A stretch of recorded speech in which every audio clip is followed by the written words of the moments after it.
John Sarianides, and as always, I'm joined by my partner, Mr. Easily Agitated, Kevin Stone. Kevin, how are you this evening?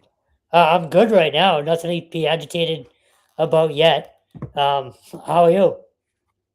I'm doing all right. You know what? Can't complain. It's a busy week for us, of course, with the showcases here and rookie mini camp and college football ramping up now with spring recruiting, and we're gonna have camps coming up here in June. So like we say all the time, we're all football all the time, but there really is no off season in football. And of course, we're dipping our toes in the baseball waters with Boston Baseball Journal, soft launching that this spring. So, between that and you doing lacrosse, it's all we've got even more on our plate than we're used to it these Well, this time of year anyway. it's weird. The regular season is now the easiest time of year for us. Yeah. It doesn't make Yeah, it sense. is. It is. And of course, you got a big one coming up on Thursday night, of course, the NFL schedule release, which we're going to get into that as well. I didn't even put that in the preview. It totally escaped me up until this point. So we got plenty to talk about tonight. We got Patriots schedule release. We've got college football wrapping up spring ball. Dartmouth, the last program to do spring football. They had their spring game indoors on Saturday. And of course, as I mentioned, it is showcase week. The Connecticut Knapsack showcases were today. Ended up covering four of them. Rob Gulo and Andy Close did a great job for us down in Connecticut. And we got a bunch of coverage coming for you tomorrow. We've got a whole bunch of people out and about covering the various showcases in Massachusetts. I'll be at Tabor and Milton Academy. Kevin, I know you will be at Belmont Hill, I believe, correct? Yep. And then on Thursday, I'll be at the Catholic Conference showcase at Zavarians. Hopefully, the weather cooperates for that one. But we got ton of showcase coverage for you this week. As always, we want to be your home for all things New England football. But as we always do, we always start with the New England Patriots, and we're going to kick off this week's show with the Patriots. Of course, on Saturday, we got a chance to watch the second of three rookie minicamp practices. It was our first glimpse at the new Patriots draft class, as well as their undrafted free agents that they signed and players that they brought in on a tryout basis. And Stone, I just want to start with you and some initial thoughts. What did you think in terms of what you saw? Any takeaways that you might have had in terms of the guys that were drafted, the undrafted free agent guys, any tryout guys? What were some thoughts that you had on rookie minicamp? So we talked about this, funny enough, with Evan Lazar in the parking lot afterwards. The buzz was not the same this year as it was last year or really the year before. Now, obviously, that's with good reason. No Drake May and no Will Campbell. So that was to be expected. But it just felt a little bit more, I guess, low key, for lack of a better term. But again, it's rookie minicamp. These guys, it's been a whirlwind for them. You go from potentially a bowl game to pre-draft workouts to the combine to the NFL draft to rookie minicamp. Like these guys don't have a break. So probably a very nerve-wracking weekend for them as well. Um, to me, the biggest thing that stood out was Mike Vrabel. It was business as usual. You could hear him loud and clear, see him bouncing around from group to group, working with guys. We talked about him closely working with Q Hutchins at one point and the other edge guys and linebackers. So it was good to see him sort of taking care of business as usual. And again, it's hard to take a ton away. You know, Morton had every rep at quarterback. It's not like he's competing right now with another guy for reps or anything like that. So it was more just sort of getting to see some guys go through some football motions out in some football weather, ironically enough, but nothing really crazy stood out to me. Yeah, I took a lot from it. I thought a lot stood out to me. I was impressed with Baron Morton. I didn't love the pick when they made it, primarily because I don't think that there's an elite skill set there that you can develop. And I've always felt that if you're going to draft a quarterback, and I would draft one every year, I'm from that Mike Holmgren school of thought where you take a quarterback every year. It's the most important position in sports. You always want to develop it. I wasn't a big fan of that pick from a physical standpoint, but now that I got to see him in person, I was more impressed with him than I was initially when they picked him. I really liked his touch and anticipation, especially on layered routes in the middle of the field. I thought he looked really good. I think there's enough there physically that you can develop him not only into a third quarterback, but he definitely profiles as a guy who could be a reliable backup in this league and be a spot starter for you in a pinch if you need him. So I really like what I saw out of Morton. I also was impressed with the two tackles, Caleb Lomu and Demetrius Cronover. Of course, Lomu got all the reps at left tackle. He was really the only left tackle there. He's bigger than I thought in terms of his lower half. When you think about an offensive tackle, you typically think of linear athletes, long guys, tight hips, small ankles. He now you see why there's some guard talk. And he was cross-trained at Utah. He did rep at both tackle spots and guard. And based on what I saw on Saturday physically, I think you will see him rep at guard. I didn't think it was going to happen. I was sold on the idea that he's exclusively a tackle. But when I look at those ankles and they're thicker than I thought, he could definitely put on another 5-6 pounds, get to around 320. He's currently playing at around 313. But if he can get to 318, 320, he can easily slide inside and play guard as well. But I still think long term, he's probably a right tackle. He's going to have to compete with Crownover, though, who is massive, 86-inch wingspan. He's huge.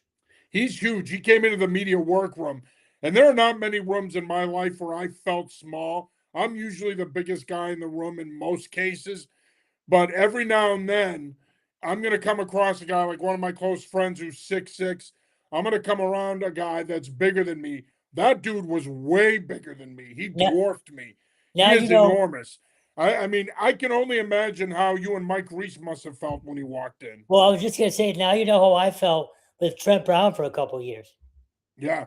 Trent Brown definitely looked like he could have put you in his pocket. Cronover's huge. And I got to tell you, I was really impressed with his athleticism, man. He can move, he can play in space. Now, I think with him, the key is going to be, does he want it enough? Is he going to be motivated? Because there were some motivation questions with him at Texas A&M. But I will say this. I think if you can get him, if Doug Marrone and the offensive line staff can really dig in with this guy and really get him to buy in and develop him physically, I think you do have a starting caliber offensive lineman in your system here. I mean, he's a guy that should have gone late day 2. He ends up falling late day 3.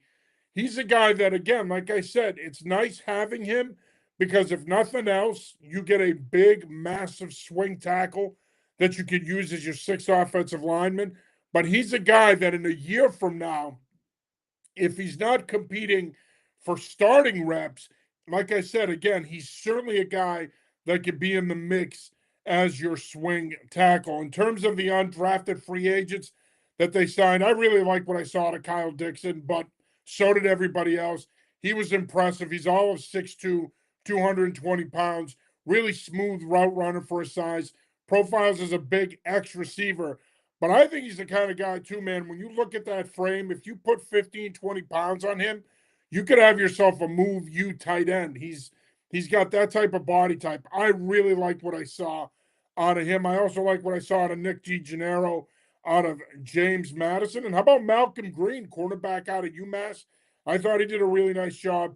He acquitted himself well as well. And Q Hutchins was having a strong practice. He did get dinged up at the end, but that arm length, you saw it at various portions of practice.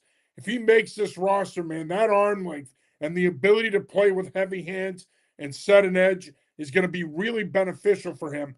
Getting playing time, even if he makes his team, getting rotational playing time is going to be hard for him this year because you got Landry, you got Draymond Jones, you got Gabe Akis, you got Elijah Ponder. But depending on the sub package and the personnel grouping, he's probably a special teamer if he makes the 53-man roster. But he could be a guy with that length and that explosiveness and that athleticism that could eventually develop into a guy that a year from now is the 4th guy in that rotation. So again, there's a lot to like there. It's too bad he got dinged up. But overall, look, I was talking about this with our good friend Chris Price, and I want to get your thoughts on this. Last year, coming into last season, we knew that class not only was going to make an impact, but had to make an impact. Campbell had to start. Travion Henderson had to make an impact. Kyle Williams had to make an impact. Heck, we thought that Braden Swinson and some of their later round picks were going to have to make an impact. I don't think that's going to be the expectation with this group. I do think that the impact for this group comes in 2027 and beyond. I would temper my expectations for this group early on if I'm Patriot fans, because I don't think you're going to get a lot out of them, or at least get what you got out of the last 2 years out of those groups, specifically last year. Well, I think they're in a position where you don't need it. But to your point, Yeah, I agree. you needed those guys last year to make an impact, and they did. Like, for the most part, that was a really good draft class. And we talked about this going in to last year's draft, and we talked about it, throughout the regular season, probably for 2 years now. They need a core of guys that are getting second contracts. And that's where these draft classes come into play. You need to build that core up so you don't have guys coming in and out every 4 years. You need to kind of build that base, not just on the field, but in the locker room as well. So I do think you have the luxury of letting this class in particular sort of feed its way into the new culture, and hopefully they establish it and become that next wave. Like, hopefully Will Campbell is one of your main leaders along with Drake May in a year or two. Like, those guys should be your baseline. This new class can kind of come in, sort of learn the ropes and hopefully take over that leadership role in a few years. But to me, the biggest thing is having a group of guys that sticks around for more than one deal. Ken Matthias checks in. He says thoughts and opinions on rookie minicamp and what players can be impactful right away from the draft. So that's what we're talking about right now. So we've been talking about it here for the last 10 minutes. So as Kevin just said, and I do tend to agree with him, I don't think that this draft class is going to have the impact that we saw from last year's draft class. I think their impact's going to be felt more in 2027 and beyond. And as it should. And to your point, Stone, you're at a place now as an organization where you've built up your depth enough that you're not necessarily going to be counting on these guys. They will need to be depth pieces, but you're not going to be counting on them to have to come in and make an immediate impact and help your football team right away. Whatever you get out of them, in my opinion, in 2026 is a bonus. It's gravy. Well, so as far as I'm concerned, the pressure's not going to be there on these guys that was on Drake May, that was on Will Campbell last year. yeah. That the expectations are not the same. These guys are not going to have to, quote unquote, play right away. No, and look, you can say this for any team, but they got really lucky with injuries last year. You got to think at least one or two of those young guys are going to have to step into a more significant role. In my head, you'd think offensive line right away, just because injuries come and go in that, or up front, maybe quicker than anything else. So I do think you might end up having to see a kid or two step into a bigger role, but you hope you have the same injury luck that you had last year, but I don't see it happening. And of course, we'll be up at Gillette tomorrow. The Patriots will be making 2 players available to the media tomorrow as well as on Thursday as they continue to move along with voluntary OTAs. And we're getting closer and closer to mandatory OTAs. And of course, eventually mandatory minicamp, which will be next month. But I will say it was really good to get out there and see the guys again. And you mentioned Vrabel and the coaching. And obviously, in light of everything that's happened the past month plus, and he's been a topic of conversation for other reasons. For me, it was really good to see him out there in his element, doing what he loves, coaching, working with players, being that hands-on coach that he is, using his experience as a player and imparting that experience and wisdom onto his players now as a head coach. It was really nice to see him back out there in his element, doing what he loves. And again, I know people are going to be quick to make snide comments and say stupid shit, and I don't want to hear it, okay? Because we're not going down that rabbit hole. So we're never ever going to be enticed into talking about that from the standpoint of being critical of him or the organization or how he's handled it or how anybody's handled it. We don't care. We're here to talk football. That's simply why we're here. And for me, it was great to see him back out there. He is fully engaged. This is his football team. I fully expect him to be the coach of this team in 2026. I don't want to hear any other kind of nonsense out there because there's been a lot of stuff that's been said the last 2 weeks. This guy loves what he does. He loves being there. It's his sanctuary. It was good to see him back in action as the coach of the New England Patriots. Yeah, 100%. And for the people that think that the Crafts need to fire him or anything, look, you can have your opinion on the situation. Clearly, anybody's entitled to that. But A, he would have a lawsuit on his hands. He didn't do anything wrong or illegal. And B, they can't afford to let a head coach go right now that just took this team to the Super Bowl. So anybody who thinks that's going to happen, that he's going anywhere, just get the idea out of your head. He's the head coach of the Patriots for 2026, 2027, and hopefully a lot longer. Yeah. Yep. Absolutely. I agree with you. Now, of course, the NFL is going to be revealing the 2026 schedule on Thursday night. We already got the first game, and we're going to get, look, by the time we get to Thursday night, we'll know the Patriots It's so schedule. dumb. It's so stupid because now tomorrow you'll see a bunch of games and all of a sudden will start getting independently released. Yeah. My guess is by tomorrow we'll find out who Seattle is going to open the season with at home. We already know the next night on Thursday night, the 49ers and Rams are playing in Australia, which I have my own opinions on that as well. But my guess is by the time we get to Thursday morning, let's say, we'll know the full Patriots schedule. Now, of course, today we found out that the Sunday night opener is going to be a game that we never get. And I'm so thrilled to be getting this matchup because we never get Cowboys at Giants. We never get that.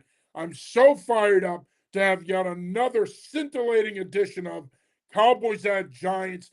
I can't stand it, man. I really can't. I'm so sick and tired of NBC and their crap. Why is that your Sunday night opener? Why do those two teams, why can't that be a 1 o'clock kickoff that day?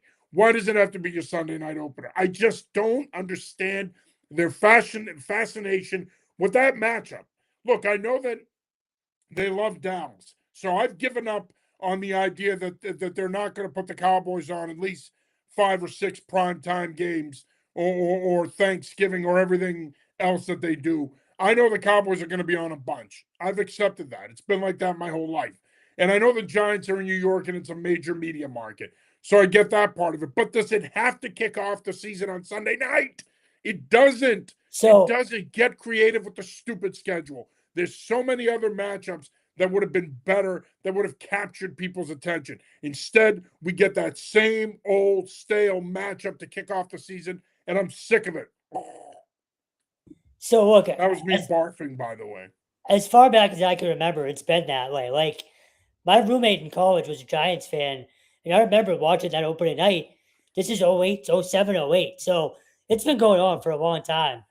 The easy answer is they want Dak versus Jackson Dart, which I don't think is a great matchup, but I know you don't either. But you could also look at it as they're just getting it out of the way. Maybe they think both teams are going to suck. I'm not looking at it like that at all, man. They love that matchup. I know. They love it. It's Dallas. They love to put Dallas on. It's New York. Harbaugh's debut, blah, blah, blah. And they're going to cram that stupid-ass matchup down our throats again. And if we weren't getting that one, we probably would have gotten Dallas, Philadelphia, which they kicked off last season with. It's just, it's for me, to be honest with you, I can't stand it. I really can't. And it's not like you're going to have other options that night if you want to watch football. That's going to be the only game on. So you're stuck with that stupid-ass matchup. You know it's going to be one of these boring 21-17 kind of games. Like, I can't stand it. I just can't. I wish they were more creative than that. That's all. Well, on the flip side, we don't have to deal with the primetime game in week 1, so that's nice for us. Well, you don't know that. You don't know that. No, I meant Sunday night. That's all. Well, you're not going to deal with the Sunday night game, but they still very well could do Patriots at Seahawks. Yeah, we could have Wednesday night as your opening game of the season. We could have a Wednesday night. You're right. That's fair. I'm not sure if you saw this because I just saw it before we came on. That the Saturday games are now week 15, 16, 17, 18, and 19, or maybe just 16 through 19. But either way, they're ruining that now too. I used to love the novelty of that. Wait a minute. When did week 19? What are you talking about? 18. So week 18, whatever it is. Week 18. Wait a minute. Did they? I'm already lost in the regular season. Did I sleep through them going to a 19-game regular season, 2 buys? When did that happen? Well, I was just saying it's coming, so I just kind of I guess I made it a year early, but they're not ruining that too. Like the last week of January or the early January, it used to be those Saturday games. Those are teams in the playoff hunt. Like it had a different feel to it. Those Saturday games, that's gone now too. If you're gonna get it for the last 5 weeks of the year, so they're ruining the game. But we've talked about this. They have Well, everybody they're listen, They have their everybody overpowered. gluttony, Yeah, yeah, their gluttony is legendary. it's insane. And as much as I love football, and I don't know anybody that loves the game more than I do, I I can't stand what they're doing. And I do truly believe that their goal is to be on every night of the week if they could. If they could capture every night of the week during the season, they would do it. And it's I can't stand it. I really can't. I think it's gluttonous. I think this whole international expansion stuff is a bunch of bullshit.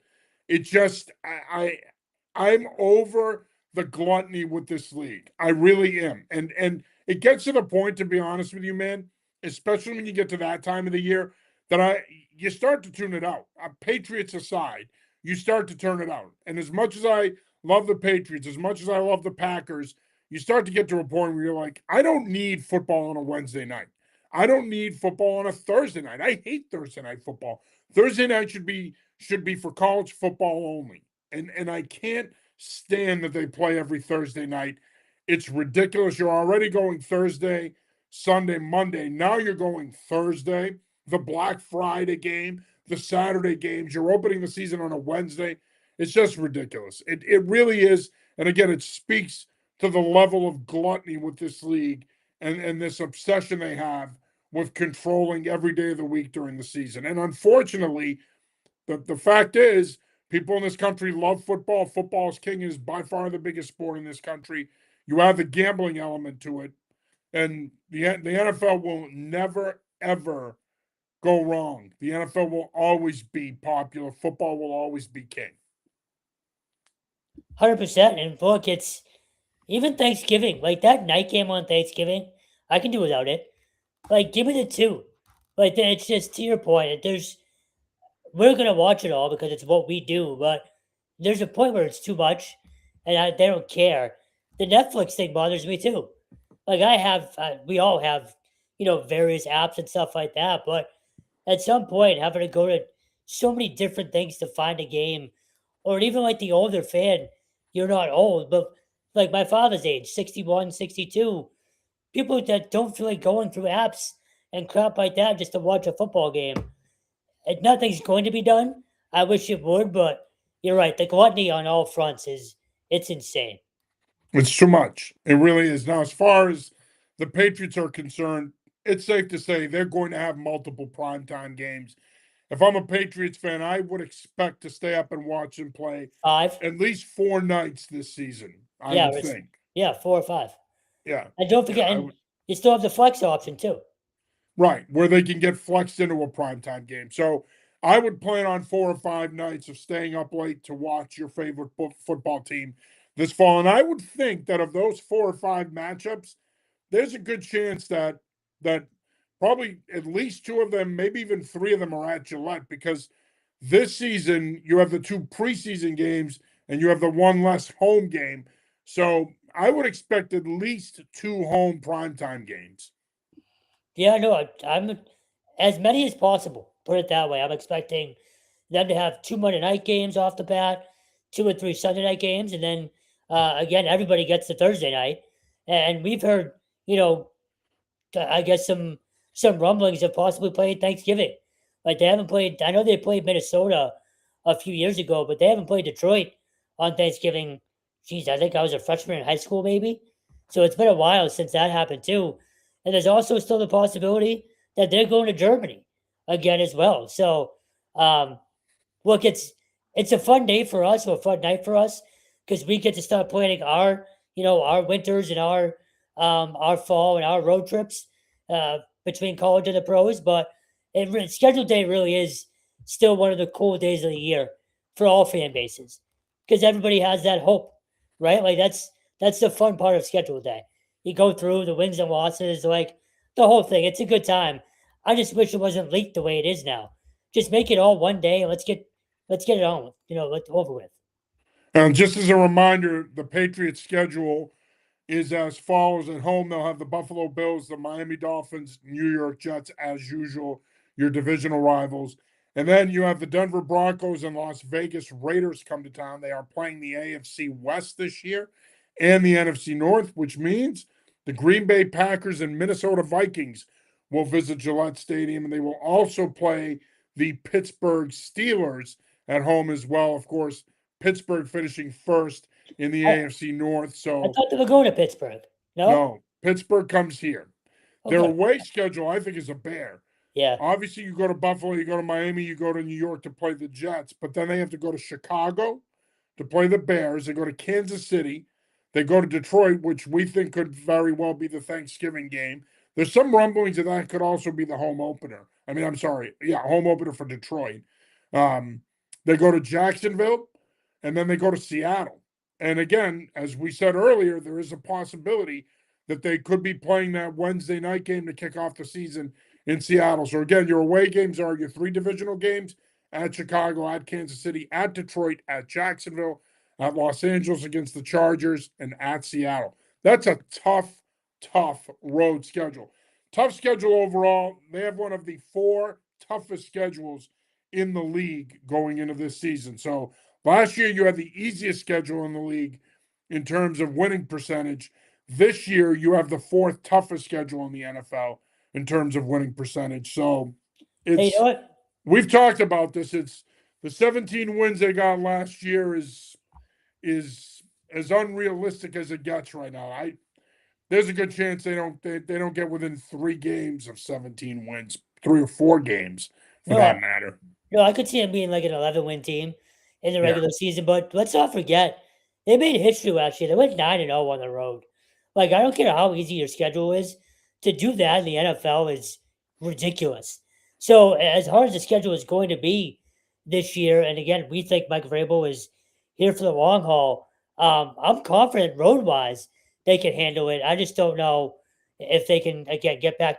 17 is a ridiculous number. Well, It's that was obviously what that, but let's not forget. Here I'm saying they don't get within 3 to 4 games of that. That was their total win total last year. yeah, When right. we're talking regular season, I Yeah, think this is a 9 to 11 win team. I same. don't think that I would be surprised looking at this schedule if they won more than 11 games in 2026. Agreed. It just sort of came to me. I still think they might win the division, though. I think Buffalo's taking a step back, and you still have Miami in a rebuild and the Jets. Miami's in a So, rebuild. The Jets will be better, but yeah. they won't be so much better that they'll be in contention for the division. No, I no, think but it comes down to them in Buffalo, but I think what it also comes down to is how do you handle your business on the road? Yeah, they went 9 and yeah, 0 on the road last year, but as I mentioned, this is a much tougher slate, and I do think it's going to be neck and neck again with Buffalo. I think it's too early to say. I think we need to see their schedule, see how it plays out before we can make that determination. But I mean, again, I think your ceiling is probably 11 wins. A more realistic record next year is 9 and 8, 10 and 7. 11, maybe 12 tops is your ceiling. They won't yeah, win more than 12 games. yeah. Not No, in my opinion, anyway. no, but I agree with you. But I do think that number, that total, I think 12 gets it done. And again, to your point, it's still very early, but just going off of right now, even before we have a full schedule in front of us, gut feeling tells me 11 or 12 might get it done for the division. Yeah, I'm not ready to say that they're going to win the division. They certainly will be in the mix for it. They'll certainly compete for it. But Buffalo got better this offseason. They got better in free agency. They make the trade for DJ Moore. They had a solid draft. The Bills will be better. I don't think they're going to necessarily scuffle like they did halfway through last season. I think that they're going to be better. And I think this is going to be neck and neck down the stretch here. And the Patriots, again, want to win the division. They're going to have to play really well on the road because when you look at that home slate, you should beat the Jets. You should beat Miami. You should beat the Raiders. The Raiders will be better, but you're better than them. So I think there's 3 wins right there. Depending on what happens at quarterback with Pittsburgh, even if you count them, that's 4 wins. And then your toss-up games are Denver, Minnesota, Green Bay, Buffalo. So even with that said, I still think, in my opinion, looking at that schedule at home. I still think you should go 6-2 at home this season, which means if you go 6-2 at home, now you're looking at, if you want to win 11 games, you got to win 5 of 8 on the road, or 6 of 8 on the road. I'm sorry, 6 of 9 on the road. Is 12 wins possible? Yes, but I think 11 is a more realistic number. So we'll see. Well, what is, by the way, I have to ask, what would be your ideal opener for them Home opener or season opener? in general, home or away? What would be, what opponent do you want to see week 1? What would be your ideal opener for them? So I don't hate the idea of opening in Seattle. I can't stand it. I hate it. I think that's a tough draw out of the gate. So it is. Now, I'll readily admit, selfishly, it'd be nice to get it out of the way on Wednesday so we can enjoy week 1 on Sunday. That's sort of where my thought process is. But So I you can what? So we can enjoy Sunday if that game's on Oh, okay. Wednesday. So this you know- isn't about. So this isn't about the Patriots. It's more No, about us so- enjoying week 1. I want you to be fully rested for that big Sunday night matchup to kick off the season between the Cowboys and the Giants, because I'm sure you've never seen that matchup before. No, never. On prime time. Never. No, but that's part of it. The other thing too is I don't mind them being sort of the underdog there in that first week. And they will be. They'll obviously be the dog going to Seattle in that, Hornet's nest. As far as the home opener, give me Pittsburgh again. They should have beaten them here last year. I know it was the Raiders last year. Pittsburgh was, I believe, week 2, but that rivalry is always going to be awesome. And if you remember right, the Terrible Towels were everywhere at Gillette last year. It's a cool football atmosphere whenever Pittsburgh is around a Foxborough crowd or vice versa. So give me Pittsburgh at home for the home opener. And don't forget, too, Buffalo has a new stadium this year. So that place is already a tough place to play. That's going to be a really hard place to play this year. Yeah, I'm curious to see when they play there. Yeah. I think if you're the league, you probably want that matchup early again. Early, within the first 8 weeks, you want them to be there. Yeah. Ideally, if you're the league, because I wouldn't be surprised if that was another one of your primetime matchups, one of their primetime away games. So, you could potentially see that, but I wouldn't. I can also see a scenario where they hold that one off until the end of the season, thinking, you know what, there's going to be a ton at stake. They were supposed to play them late here, which they did. There's going to be a lot at stake.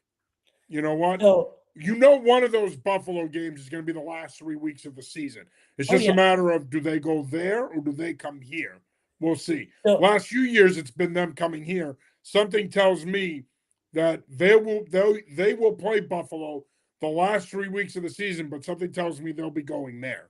Yeah, and I'm assuming your answer is Green Bay for the opener? I could see Green Bay. I can also see Denver. They played each other in the AFC Championship game. I could see that potentially being the home opener.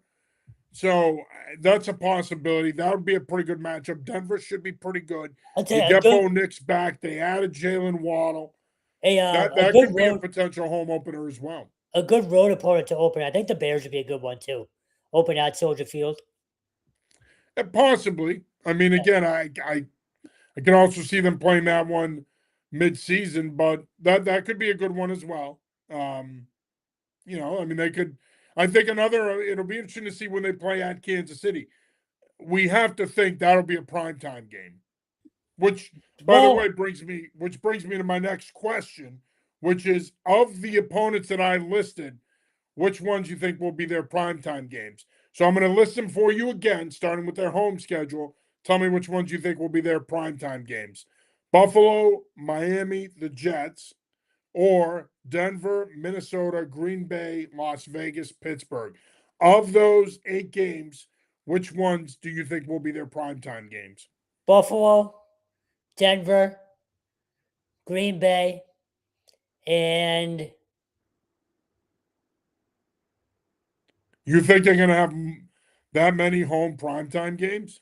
I think they get 3 home ones, yeah. Well, you said and. So you've already listed 3. Yeah, so I'll stop at those. Yeah, I'll stop at 3. So you think it'll be Buffalo, Denver, Green Bay? Yeah. Okay, I can see that. Now, their away schedule, again, is Buffalo, Jets, Dolphins, and they go to Chicago, Kansas City, Detroit, Jacksonville, LA to play the Chargers in Seattle. of those 9 games, which ones do you think are going to be primetime games? Seattle's a no-brainer. It's got to be. Whether that's an opener or Sunday Night Football, I feel like that's got one of those two written all over it. Kansas City, as you mentioned, it feels like that's a no-brainer as well. Probably That Buffalo. brings you to 5. I can't imagine them having more than 5 primetime games. They were just in the Super Bowl, though. I know, but I You know? don't see it. Yeah. I could see a scenario. Well, remember, one of these games is going to be an international game. I'd say they're probably going to be in Germany at some point, too. Right. And that could end up being Jacksonville. They could end up playing them. Yeah, most likely. Or Vegas? Well, no, No. I think one of their away games is going to be Yeah. the international game. So I could see a scenario where it's Jacksonville. I could see a scenario where it's Detroit. I can even see a scenario where it's Kansas City. I think at the most they get 5. I agree with you that in terms of their home slate, I think it's obvious that it would be Buffalo, Denver, Green Bay are your most likely primetime candidates. And then for your away games, I think your most likely primetime candidates are Kansas City, Seattle, possibly the Chargers. I could see them playing on Thanksgiving at Detroit, and I could see them playing Jacksonville as their international game. How would you feel if they had the night game for Thanksgiving at home? Oh, they're not gonna. Well, they would. Oh, It just kind of popped that'd in be my a head. long day. I was just saying Coach in the morning and then have to go to go. they haven't It's a had one long yet. day. They haven't had one of those yet. I think it's just They been haven't, but it's been like the that's a Ravens and the great 49ers. point. It's That's been a like the great Ravens. point, and that's Yeah. a spot where they could play a Green Bay. So that'd be your Super Bowl basically. Yes, it would. Thanksgiving. My two Thanksgiving favorite night. teams. Yeah, on Thanksgiving night. Yeah, that'd be a crap ton of football for all of us between high school and the Pats. It would be, but Yeah, it is sure. possible. I mean, Yeah. again, It just to popped your in my head. point, we think they're going to end up with 4 or 5 primetime games. That's a possibility. You haven't done that before. Mhm. The weather is usually pretty good up here. I mean, it's chilly, but it's not like you're not going to be dealing with snow more than likely, or No, you know, what was that? 2018, the frigid year. That's once every however many years. That Yeah. was crazy, but But it's I usually think okay. you could. My point is, you could play here on Thanksgiving night. Yeah. It is plausible. I would not be surprised. No, it just kind of just popped in my head. But this is the fun part about this time of year, though. Like scheduled day, even for whether it's the media or fans, this is the fun part about why we do this. Yeah, yeah. You are watching / listening to the New England Football Show. I'm your host, John Sarianides, and as always, I'm joined by my partner, Kevin Stone, and we just talked a little bit of Patriots here, talked about rookie minicamp, and of course, the schedule release is this Thursday night. So I'm not going to sit here and tell you should watch it, because by the time we get to the show, you'll already know their schedule, but watch it be unveiled anyway. I'm going to be a little busy. I'll be at the Catholic Conference Showcase, so I'm probably going to get home late for it. But again, what does it matter? We already know their schedule. So just real quick before we move on, the social media teams, this is their Super Bowl now, and I've heard sort of some chatter about it. Do you think any team tries to take a shot at Vrabel? I don't know. I know you don't give a shit. Probably. I know. I mean, I don't know. I know you don't give a damn about any of that stuff. I don't. I listen. It's interesting though. Yeah, I've made my opinions very well known on that, and it might be unpopular to say it's a him problem. It's a personal issue. It's between him and his family. It's between her and her family. I'm not. No one's perfect. People make mistakes. They I thought that was. It is what it is. I thought that was a chance. I'm here to talk football. I thought that was a chance for you to go on a rant about the social media stuff. Because that night, were you trying to set me up there? Kinda, yeah. Because that night it's become a thing. I think it's kind of fun though. I think they do a really nice job with it. So that's the crap you're okay with that of all people? Yeah, why not? I think it's fun. I just didn't expect that. But you don't do jack squat for us with social media, with our businesses. I do it all. So your presence only exists on X. I don't even think you know what TikTok is. I use IG too. Yeah, okay, so you use IG. Fair enough. But my point is, you have to do that stuff now. It keeps people interested, man. And what it does is it actually attracts the people that may not necessarily be football diehards. It gives them something to So watch and get a kick out of. no, I will say you're right there. What the social media teams have turned into for really all pro sports, they're bringing in audiences that would never. Huge. Yeah, it's crazy. Yeah. Yeah. They do. They're bringing in big audiences. So we'll see. But we are going to move along here. And of course, not much to talk about on the college football front, other than Dartmouth wrapping up spring practice on Saturday. Sammy McCorkle's squad had a solid spring, a lot of new faces. They have a lot of key contributors from the last 2 years to replace. But based on what we got out of Hanover this past weekend, Coach McCorkle and the staff is pleased with the spring that the Big Green had. And one thing we know about Dartmouth, they will be in the mix once again in the Ivy League. They have been every year in recent years, and this year should be no exception. They should once again be a player in the Ivy League and be a threat to win it and to pick up one of the league's 2 playoff spots. I've said it for however long he's been there now. What is it? Going on 3 years. Sammy McCorkle, for what he's done there, has deserved national recognition and Coach of the Year votes. To step in a situation that he stepped into and not only have that team competing for Ivy League titles, but winning them while still maintaining strong recruiting classes around so much uncertainty, it's an unbelievable story. And every year that he's there now, for however long that he's there, his story and his legacy should only grow. What he did in that situation, and since then, it's remarkable. It really is.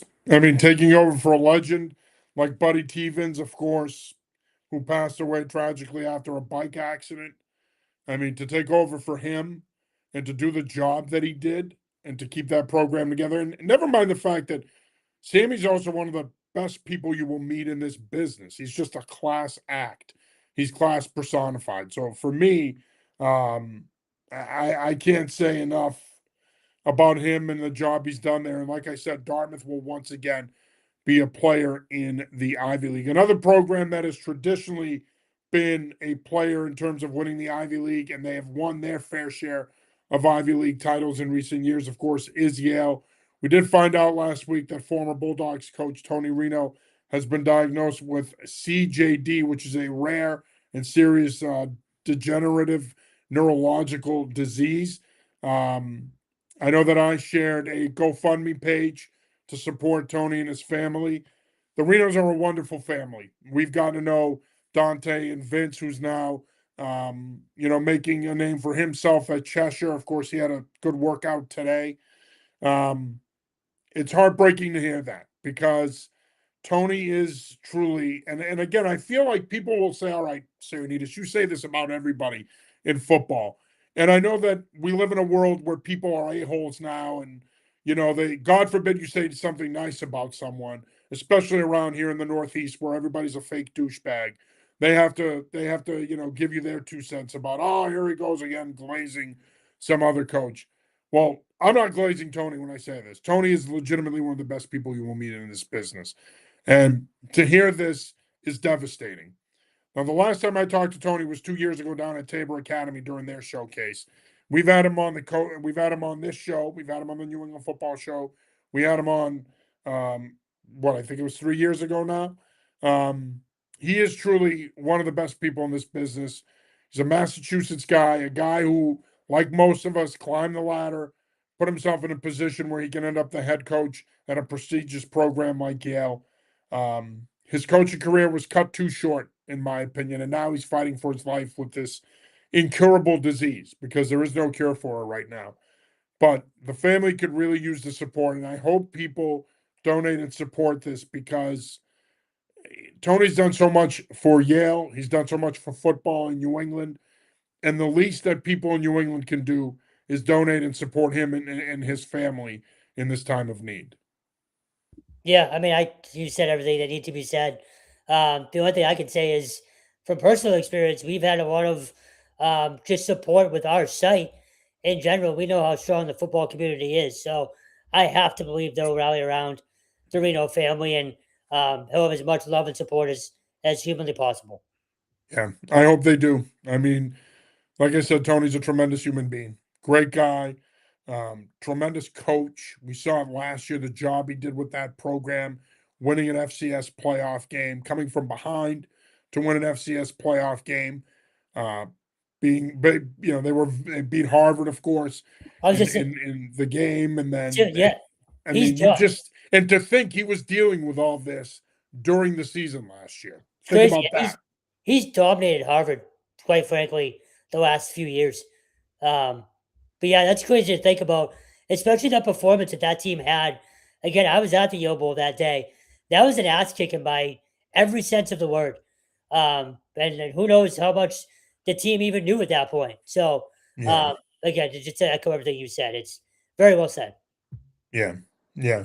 No, and again, like I said, please do everything you can to support Tony and his family. They're wonderful people, and he's done a lot for football in New England, and like I said, he's done a lot for football at Yale. But I think he now more than ever he deserves our support. He deserves the support of this region, and I think he's going to get it. So, when it comes to stuff like this, New England rallies. They rally around their own, and I think New England will rally around the Reno family here. Of course, today was the beginning of the Knapsack Show Days. Connecticut was first up today, and Massachusetts will have their turn tomorrow.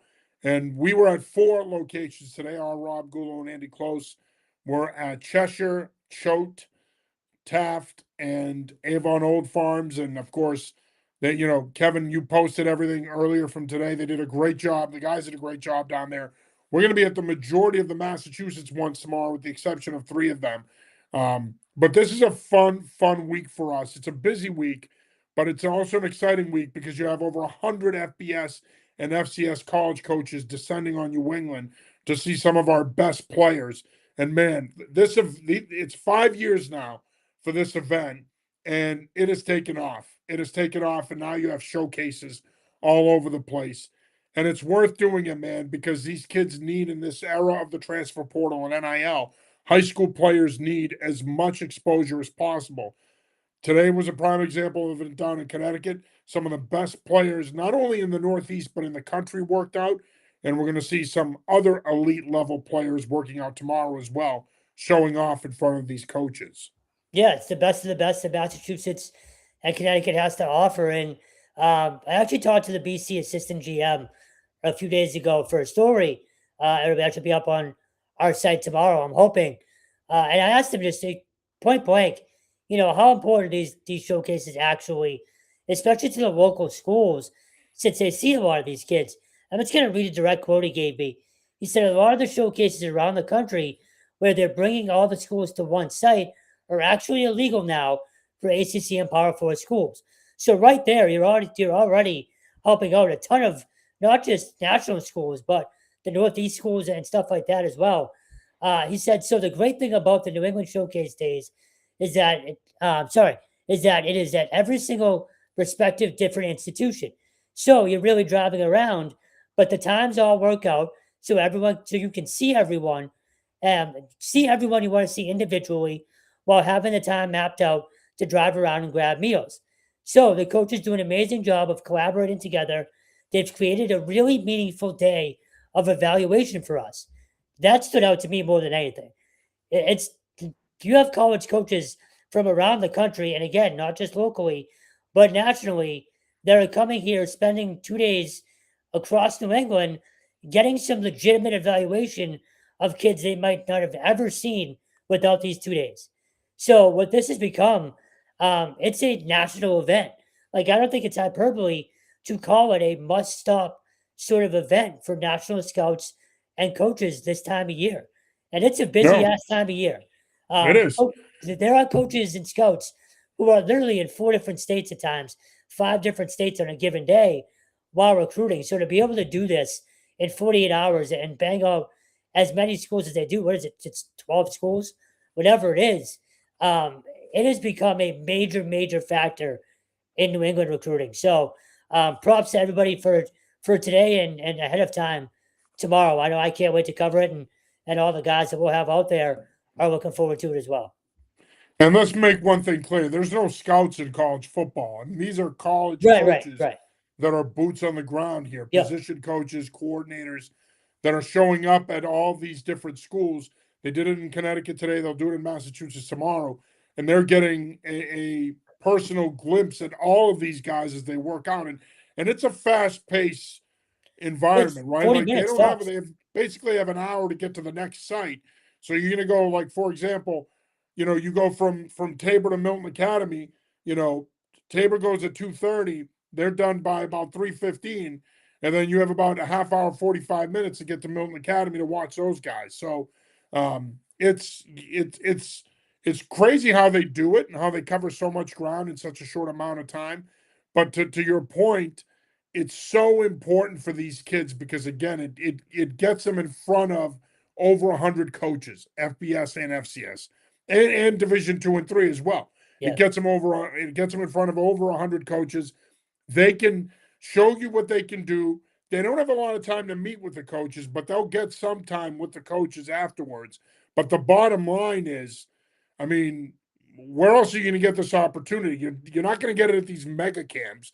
These mega No. camps are it's hard to get time with coaches one on one. This is probably the only opportunity for a lot of these guys to get that individual attention from these college coaches. So Yeah. should be a great day. And of course, on Thursday night, you also have the Catholic Conference showcase. And then next week on Monday night, next Monday night, our Mukala Kabongo is going to be at the MVC showcase. And then we'll also have coverage of the Hockomock League showcase next Tuesday night as well. So over the course of the next week, we're going to be busy with these showcases. I'm just going to add that there's a couple things that people might not kind of realize too. These aren't just for the elite of the elite. These are for those kids, of course, just to sort of, I guess, for lack of a better term, pad their stats or pad their recruiting profile. But the kids that aren't getting looked at, the 28s, the 29s, the 30s, Yeah. this is their first impression kind of day. This is to get those initial conversations started. And sure, coaches can reach out and, later on down the line, you can form those relationships. But if you can start those conversations tomorrow while they get to see you and evaluate you from an actual on-field standpoint, it's a major day for freshmen, sophomores, and juniors too. Yeah, no, absolutely, 100%. In other high school news, Tabor Academy releasing their schedule today, and everybody's talking about it. They're going to be playing a game in California in October. They're going out there the first weekend in October to take on Oak Ridge High School. When you look at their schedule, I mean, Jeff Moore, he knows he has arguably the most talented team in New England coming back. They're playing a tough schedule. Of course, they play their ISL schedule, but they're also going to play outside the ISL as well. They open with Williston on Saturday, September 19th.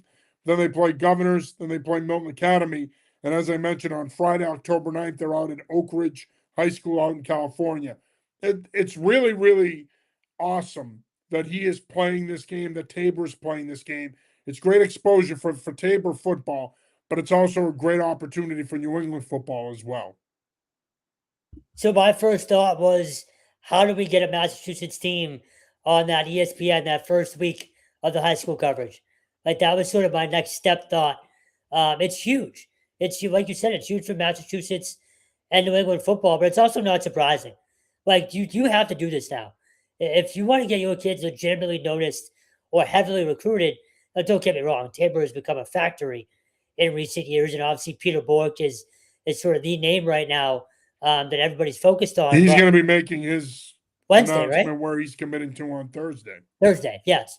But it's huge just for eyes on all things New England and Massachusetts football. And again, my immediate thought went to, all right, well, this is another step towards getting New England teams or Massachusetts teams on that well-known first week of high school football on ESPN, even before college football starts.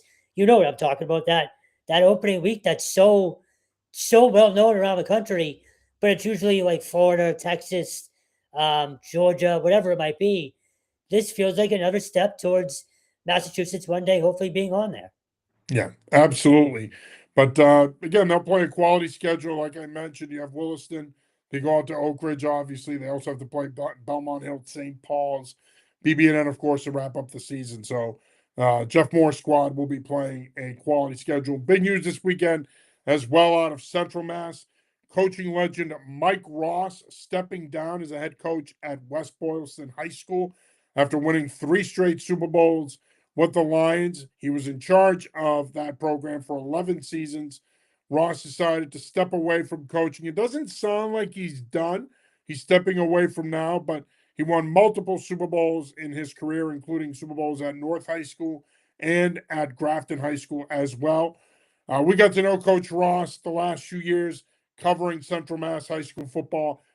It's not hyperbole, and legend gets thrown around a lot these days, but it's not hyperbole to call him a legend. He really, truly is a coaching legend. What he has done, especially at small schools, all the programs he's coached at in Central Massachusetts were small schools. To have the kind of success that he had, especially at West Boylston, which is a fairly small school, a very small school for that matter, it's impressive, man. It's really impressive, but it speaks to the kind of coach and person he is. We know his intensity. We know his philosophy. His teams are going to run the football. They're going to be tougher than you. They're going to win games at the line of scrimmage. They're well coached. We saw that year in and year out. This is a loss for the Massachusetts high school football coaching community because Coach Ross brought a lot to that community. It's funny. We talk a lot about um, the numbers dwindling across football, right? And to do what he did at small schools, as you mentioned, where the numbers are never good, that's what's most impressive to me. Those Central Mass programs, as you well know, I covered a lot of them during my time at the Metro West Daily News. The numbers are never really good for a lot of those schools, but to have that success with kids always playing both ways, or not really having a middle school or youth program to pull from, or at least introduce kids to the game. Like coaches like that, they're teaching the game while also trying to win games. Like that's so hard to do with that type of program. So props to him on an incredible career, and hopefully he's not done. And this is just sort of a little bit of time away. Yeah, like I said, he doesn't sound like he's done. I mean, we could be wrong, but based on the comments that he made this weekend, it sounds like he's not totally closing the door on coaching. Again, we're not going to sit here and speculate as to whether or not he's done, but based on his comments, he left the door open that he could potentially return. And Jordan Toribio, running back at St. John's Prep, announced tonight that he is transferring to Milton Academy. Big loss, obviously, for St. John's Prep. Losing Toribio, he's part of that 1-2 punch with Max Parent, but he is going to now go to Milton Academy to play with Hudson Garrity and that skill group. And all of a sudden, Milton Academy has built a nice skill group there. They have some good returning pieces. They'll be a factor in the ISL, but this is a loss for St. John's Prep, especially with the team that they have coming back this fall. Huge. He had a monster game in that Super Bowl at Gillette last year. So, but Prep kind of always finds a way to reload and replenish. So hard kid to replace, but if there's a team that can do it, they're one of them. Yeah. As we mentioned, of course, the showcases in Massachusetts tomorrow, just so that people know the times. Deerfield Academy kicks things off at 6:15 in the morning. That's a Kevin Stone special if there ever was one. We can't get Stone out of bed by 9. Never mind asking him to be out of Deerfield by 6:15. Not true. I'm up by 7:30 every day now. Oh, wow. I know. Man, how do you do it? You're amazing, Kevin. Wow, amazing. Williston Northampton, which will have a good group. They're going at 7:45. Worcester Academy at 9:45. Phillips Andover. Ernie Adams, his first showcase. They go at 10:45. Armukala Kabongo is going to be there for that. Dexter Southfield, Mike Sidley's going to be there for us for that one. 12:15. Casey Day's got a bunch of really good players there, including recent Malden Catholic transfer Jeremiah Figaro. Tabor Academy, 2:30 in the afternoon. Milton Academy, 4:15. I'll be at both of those. And then St. Seb's goes at 5:45. And our good buddy Mike Willie and BB&N goes at 7:15 on Tuesday night, rather. So busy day. These are pretty well spaced out. So Milton Academy going at 4:15. gives me enough time to go from Tabor to Milton Academy. So I'm excited about that. So real quick on Dexter, they've become OYU, the high school version of Mass. They have pumped out guys over the last few years. It's incredible what they've done between Hardy Watts and Anthony Hall.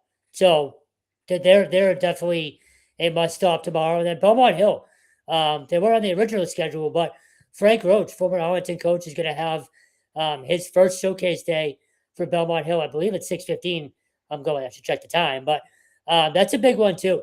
Just again for him to start building the relationships with college coaches outside of just being a public school high school coach as well. But yeah, I mean, again, we can't state how much these events, how big these events have become, and how meaningful they are nationally to colleges, to major college programs.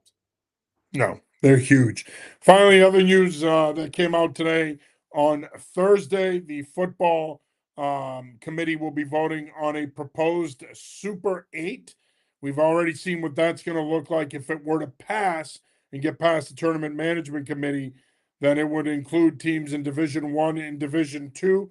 Of course, the Super 8 is slated to return to baseball next season, and it appears that we're trending towards a direction where we're going to have a universal Super 8 in boys and girls sports. Stone, your thoughts on a football Super 8? Is this the solution that people have been looking for when it comes to separating Catholic and public schools? Hate it. I absolutely hate it. And it's weird because I do like the Super 8 in basically every other sport. As you know, I'm a lacrosse guy. I don't think I'd like it in lax, but I think baseball, it's fantastic. It's perfect. I think hockey, it was perfect. I think it was exactly what you needed.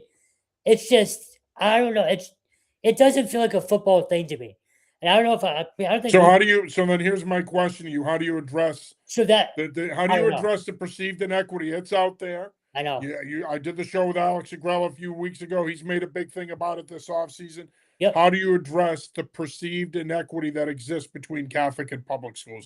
And Yeah, you're talking to a guy, keep in mind, who coached in a program that lost 3 Super Bowl games to CM. Yeah. So No, I know. And that's the thing. Like, to answer the question, I don't know. And that's the biggest problem is no one can have a kind of clear. Well, do you separate them? Do you propose separating the Catholic schools? Which, by the way, I think we all agree is never going to happen. So it's never going to happen, but honestly, yeah, because it works in other states. It's not going to happen here, though. So no, God, no. I don't think it will either. So then what's another solution? So I don't have one, and that's the problem is that no one has a clear cut. The reason I'm pressing you like this is because I think that the Super 8 is that solution. It's not perfect. Yeah. There's going to be a lot of people that are going to feel like you about it, but I do think that ultimately this could be the potential solution. Now, the problem with the Super 8, though, is you're still going to have at least 4, minimum 3 public schools that are going to have to play in it for it to work. Now, I do think Springfield Central would be more than willing to play in it. People have asked me would King Philip had played in it in recent years. Obviously, we wouldn't have had a choice because under this proposal, you can't opt out. I do think there'll be some public schools that are willing to play in it, but by and large, I think this is really your only solution, unless the MIA does something drastic and says the Catholic schools have to go, which they're not going to do. This is probably your only solution if you want it to be more equitable in terms of Catholic schools, public schools. So I hear you, and look, for me, it's the Division 1, Division 2 thing. Like people are going to bitch no matter what. First of all, so no one's ultimately going to be truly happy with it. Well, remember in football, though, unlike these other sports, in football, drop off. There's a real difference physically between the bigger schools and the more talented schools and the smaller schools. I mean, I probably would have done 1 to 3 because there are some D3 programs that could play in it. Yeah. But realistically speaking, I don't blame it. I don't blame them for structuring it as a D1, D2 thing. No, I get it, believe me. And look, I might end up loving it, but it just doesn't feel Super 8 to me doesn't feel like a football thing. But I think it's going to be a universal thing, though. So we have to get away from this mindset that it's not a football thing. Yeah, no.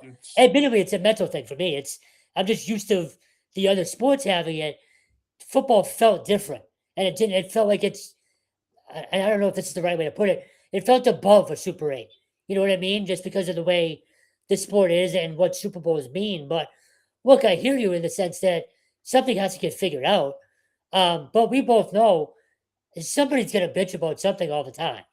So this is not going to be a foolproof plan. It's going to be the next one that appeases people for so many years, like this one did, until people start bitching again, and we'll have to come up with something new. Well, it doesn't matter. People can bitch all they want. At the end of the day, it's pretty simple. Unless the MIAA and the powers that be decide to make a drastic decision and tell the Catholic schools that they can no longer participate in the MIAA playoffs, they can be members and they can play regular season games against public schools, but they can't. But they'd have to have their own tournament unless the MIAA is willing to explore this and have enough support to do it and push it through the various committees.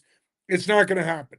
This is probably your best shot if you're the public school coaches. This is probably your best shot at getting an equitable situation which allows you to compete in Division 1 and 2 for a state title without having to play those schools because they're playing for a Super 8 title. It's and listen, we've seen this in other sports, specifically baseball. Sometimes that D1 title now probably gets diminished a little bit because you know what? You're not necessarily beating, quote, the best of the best. Yeah. But at the end of the day, this is a good first step, in my opinion, if people want more equity when it comes to Catholic schools versus public schools. If you're serious about that and want a more leveled playing field, then you should be supporting the Super 8. And I, unfortunately, have seen way too many public school coaches out there that aren't supporting it conceptually, and it really bothers me because they'll bitch and they'll moan about the system, and I get it. But then when you have an opportunity to support something that could potentially alleviate the problem, you're not willing to support it. And I think these people that are steadfastly against the Catholic schools playing in MIA tournaments, they need to get over themselves because, again, like I said, nothing's going to change in that regard. I think it would be a major upset if the day came when the MIA said, nope, sorry, Catholic schools, you got to play in your own tournaments. It's not going to happen. And I think we know that. So I'll ask you two quick questions. One, do you think it passes, first of all? I do. I do. I think there's going to be enough support for it that I think it gets past the football committee. Question is it clear the final hurdles? I think if it gets past the other committees, then you could potentially see it become a reality in the next couple of years. But here's the thing. It's not a standalone thing. There's this entire proposal now where they'd be drastically changing everything after next season. So when you ask me, do I think it'll pass? I think the concept of the Super 8 will appeal enough to people, but it's not even as a standalone thing. There's this next layer to this all, which is reducing the divisions and everything else. Well, so there's a lot more to it than just the Super 8. That was my second question. If you tell me that we can get rid of having 8 divisions, which I've thought is asinine for a few years now, then I'm in. So, well, under this proposal that they recently put out a couple of weeks ago, we'd be going to 18 divisions. So I've long been a proponent of that. Yeah, I love it. I have. I love. Rock says, how many teams would make the playoffs for Division 3, 4, 5, and 6? It would be 8 teams across the board. Based on the proposal that they put out a couple of weeks ago, it'd be 8 teams per division, Rock. So I love it just because, and I know we agree on this, having 2-win teams get into the playoffs and then get their asses handed to them, while you tell a senior on a team that just went 500 that he can't play a playoff game. That's what I've had the problem with. So if we can get rid of that whole thing, then I'm all for whatever does that. Well, I mean, again, I think, in my opinion, I think you're gonna see there's gonna be a strong push for it. It'll be interesting to see if it goes through, but I do think there's gonna be enough support there, enough support for it rather. Mr. G Fetty checks in, getting a late crowd in here. Mr. G Fetty checks in. He says, Peter Manuma. Yeah. I mean, he signed into a contract, so there you go. Tryout guy gets his shot. Thanks for checking in, brother. And then Rock says, so back to the old school ratings, or how does it work? apparently it sounds like that they would be getting rid of the power ratings or the power rankings, but again, we'll see. I mean, I think the big thing that people need to know is that they're pushing to eliminate 16 team divisions. Only 8 teams per division make the playoffs. You'd have the Super 8, and then you'd have your different divisions, and then you'd have a shot to compete for a state title in those divisions outside of the Super 8. Assuming again, once it's finalized, if it's modeled like the baseball Super 8 was modeled. So we'll see. All right, Stone, final thoughts here before we wrap it up. Nothing, man. We hit on everything. All right, there you go. So take this as a blessing, folks. Stone has That's 2 nothing to weeks say. now. It's a good thing. That's 2 weeks in a row now. Yeah. Yeah, well, I mean, I think America appreciates it, man. Thoughts on the hantavirus? All right, I'm moving on. All right, well, Stone, great job as always, man. Appreciate the time. Always fun doing the show with you, and let's do this again next week. Likewise. Sounds good. All right, brother. That'll do it for this week's episode of the New England Football Show. For Kevin Stone, I'm John Sarianides. We will be back with you next week. Until then, have a happy, healthy, and safe week. Peace. See ya.